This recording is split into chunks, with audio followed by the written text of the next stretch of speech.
Let's start with while loops. A while loop will continue to run as long as certain condition is true. Here's an example of a while loop that will print the number 1 through 5. In this example, the loop will continue to run as long as the variable I is less than or equal to 5. Each time the loop runs, it will print the value of I and then add 1 to it. The loop will stop running once I is no longer less than or equal to 5. Now, if we go ahead and run the game, we can check an output that I will keep going up in index because it's not while loop. A for loop is another way to repeat a set of instructions, but it is typically used when you know in advance how many times you want the loop to run.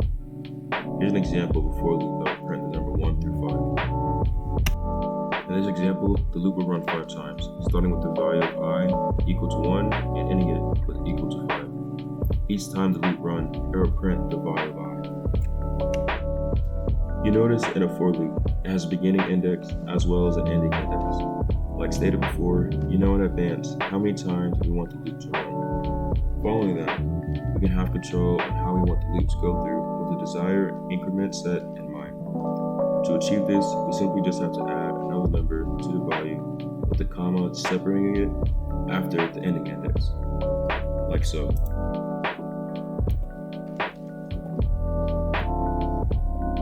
Go ahead and run the game, you can check an output that it prints out I going through in our desired increment. Nested loops. In addition to while and for loops, there's another type of loop called a nested loop. A nested loop is a loop inside of another loop.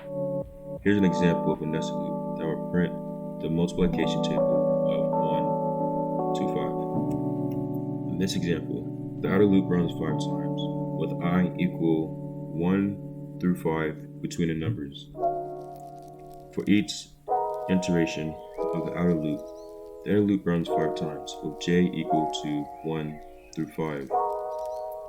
Each time the inner loop runs, it will print the production of I and j. If we go ahead and run the game, you can see what I mean.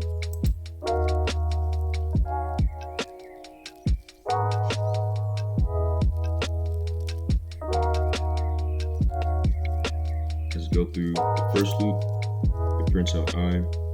Following that, a loop inside of the first loop, it prints out j.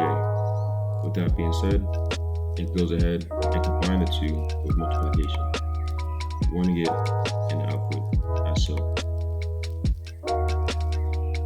The repeat until loop is similar to a while loop, but instead of running as long as condition is true, it runs until a condition is true. Here's an example of a repeat until loop that will print the number 1 through 5. In this example, the loop will continue to run until the variable I is greater than 5. Each time the loop runs, it will print the value of I and then add 1 to it. The loop will stop running once I is greater than or equal to 5. Break statements. A break statement is used to exit a loop prematurely. It can be useful if you need to stop a loop based on a certain condition. Here's an example of a while loop that uses a break statement. In this example, the loop will continue to run indefinitely because the condition is true, is always true.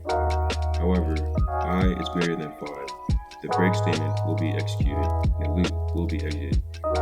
One more thing to note is whenever your code is in a while loop, make sure to always put a wait statement. If you don't, you run the risk of crashing your game because your code runs through the script countless times in seconds.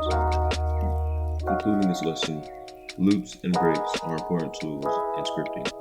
Whether you are using a while loop, a for loop, a repeat until loop, or a break statement, they can help you write more effective and efficient code. By understanding how loops and breaks work, you can create more complex and interesting games in Roblox.